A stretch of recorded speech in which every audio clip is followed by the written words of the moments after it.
Welcome to one more edition of Politics Done Right. I'm Egberto Willis, your host. I'm here today with Brian Carr. Brian Carr is a Chief Advance Officer for Northwest Assistance Ministries. In these times that are very difficult, where we have a government that is not responsive to the people, it falls on the goodwill. It falls on the goodwill of many people to go out there and do the necessary work to make sure that we behave as we should as human beings, unlike what goes on around. So what I want to do is, first of all, thank you, Brian, for being here with us. How are you doing this morning?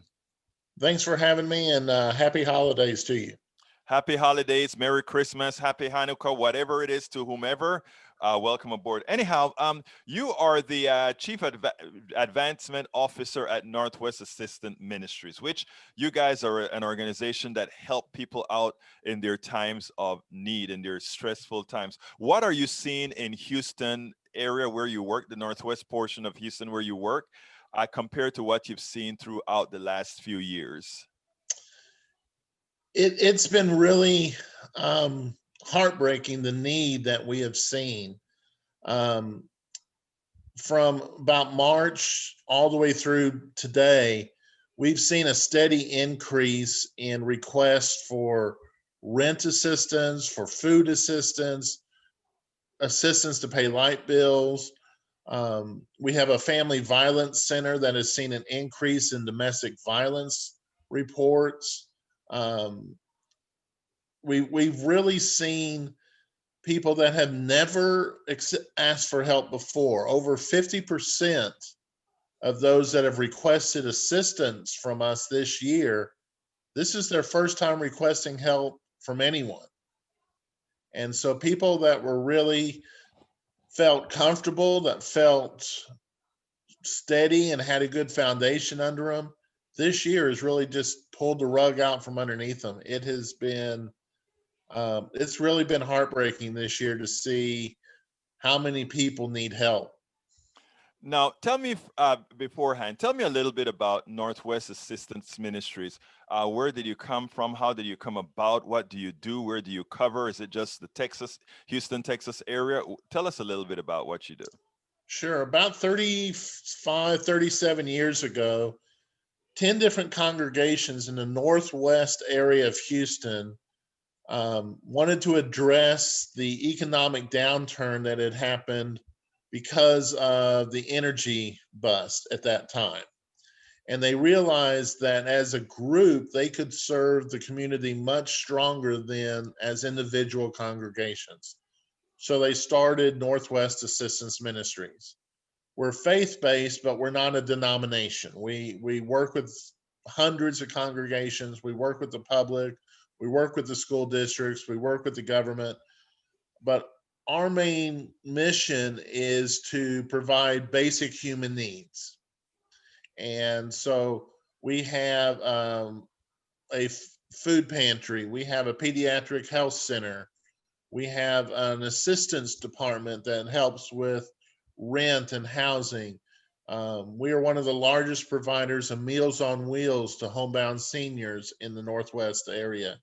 We have a training and learning center, and we have a senior center for programs for seniors as well. So we're a multifaceted organization trying to supply just the basic human needs: food, shelter, financial stability, job training, workforce development, to help those clients that want to dig out of this hole, that want to improve their life. And it's kind of that old adage, you can teach someone to fish or you can give them a fish. And so we're teaching them to fish.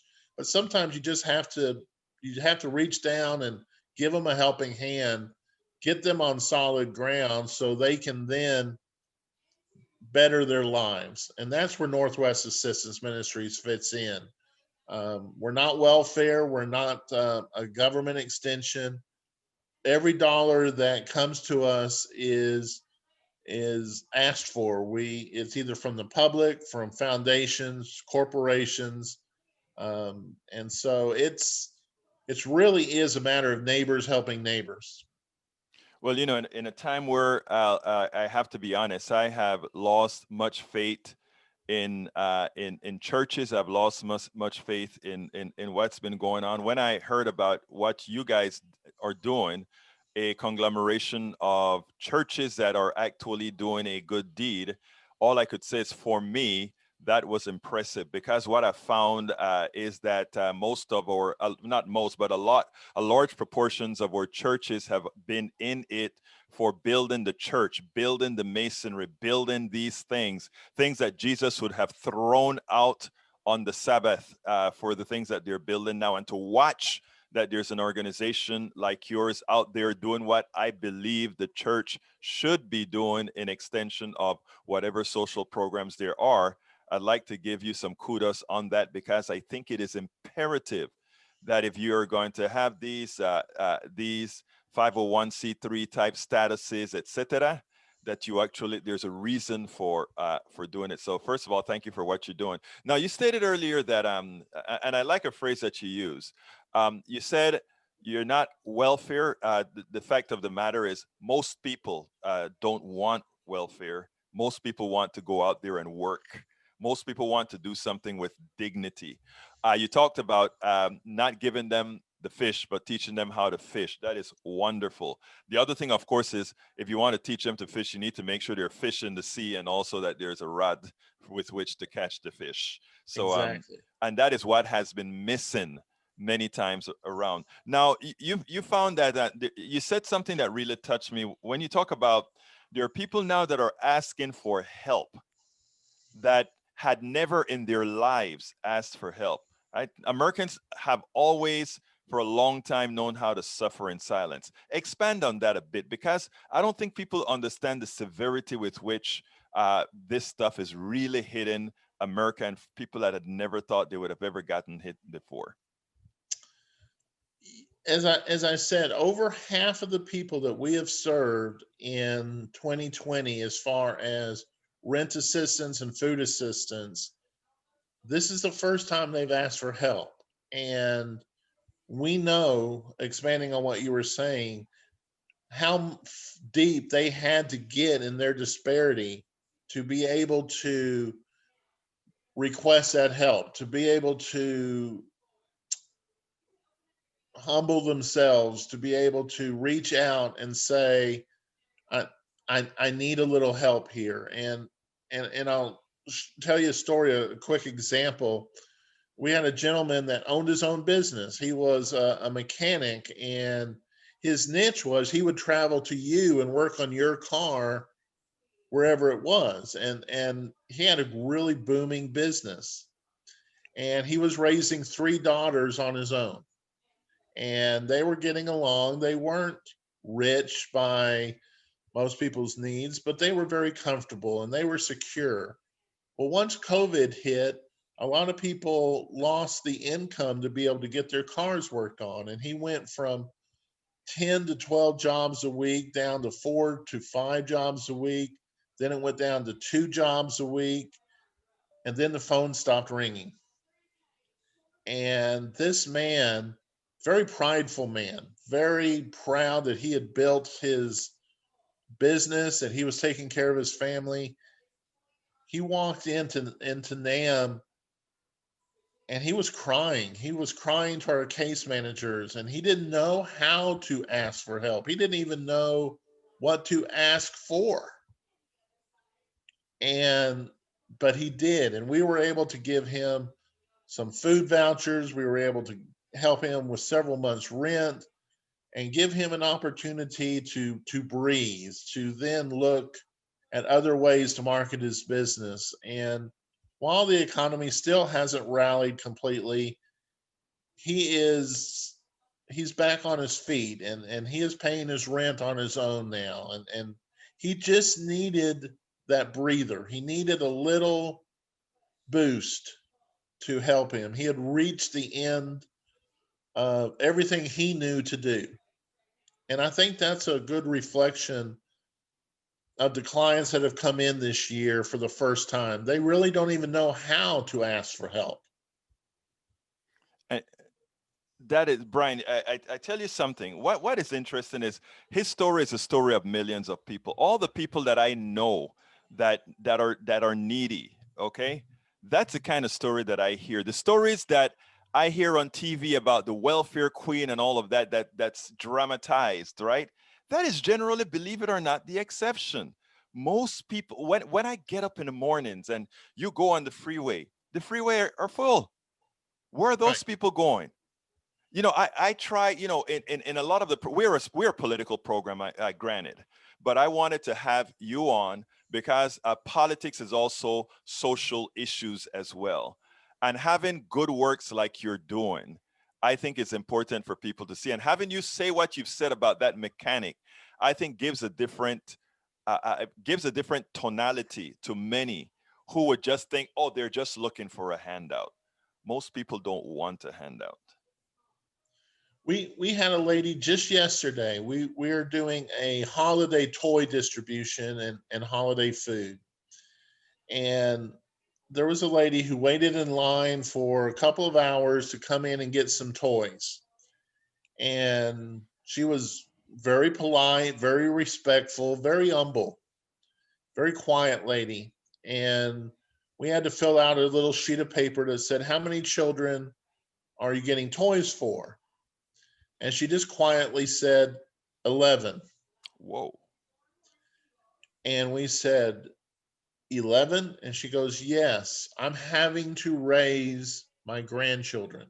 Oh, Her, we found out the story that she has two children and they both have lost their income due to COVID.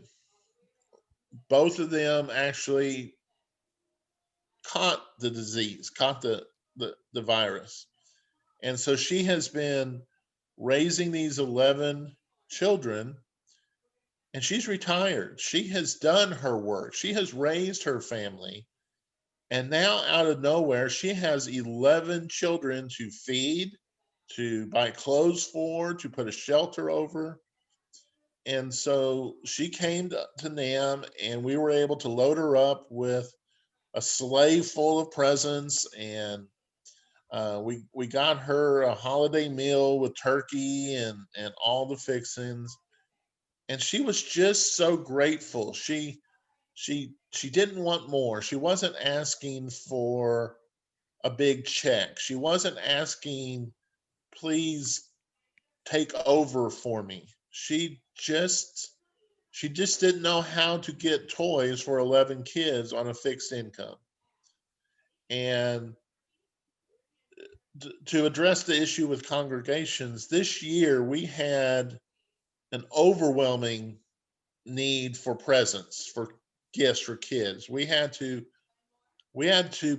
collect nearly 20,000 presents this year. wow. And our congregations are used to us asking for 3 to 4,000 presents. And we challenged them and we said, "This is on you. We're going to ask the community, but the congregations really need to step up." The congregations themselves collected over 8,000 presents. So they are stepping up. They are hearing the need. And these are congregations from large mega churches to small churches that maybe have 10 people. And a lot of them aren't meeting right now. They're not even collecting um, Tides. tithes and donations and offerings. But yet they are filling our food pantry with food staples, and they are donating presents to those that they don't even know, that they may not belong to their church, but they belong to their community. And I think if we look at that word community, that's where the strength is. That's where the strength is in this country, and that's where the strength is in nonprofits like NAM. We don't serve all the United States. We're not a large organization. We serve roughly a service area that has 1.1 million people, not even all of Houston. And we depend on the public, we depend on corporations, we depend on donations from anywhere. And the congregations are a big part of that. And what we found this year was there was an expectation of an organization like NAM to step up and meet the need. But the community says, you're going to do the work, but we're going to give you the tools. We're going to give you those fishing poles. We're going to open up that lake for you to fish in. We're going to supply you with what you need to serve the community. And it has been beautiful. It has been humbling from my experience to sit there and watch the lines wrap around our building for assistance, but then realize that the community is meeting that need. And America is not dead. The idea of helping your neighbor is not gone away. I think it's stronger than ever. Brian Carr, tell me, how can people, I want people to contact you guys. I want people to be there for you, not only for the holiday season, but going forward, because this thing is long lasting. How can people help you? The easiest way is just to go to our website, which is NAM, N-A-M, online.org, namonline.org, and find out about our programs. There's ways to volunteer. There's ways to donate, and spread the word. Let others know that there are organizations out there, that we're here. We're here to help. Brian Carr, Chief Advancement Officer for Northwest Assistance Ministries. From this humanist to this Christian, thank you so kindly for the work that you're doing. I think you bring back hope to a whole lot of people with the work that you guys are doing. And that work, that statement about community and us wanting to help each other means more than anything else. Thank you so kindly for being here. Well, thank you. We spend a lot of time deconstructing the news, trying to parse it into a form that everybody can understand. We try to find those little nitpicks where it flies above the fray, etc. If you really like these videos that we do, I want to ask a big favor. Please go ahead. Number one, subscribe to our channel, and number two, please join if you can. Thank you so kindly for watching. Keep watching. Please remember to share. We must populate the entire internet with our progressive message, a message that we know is what most Americans say that they want. So help us, please join.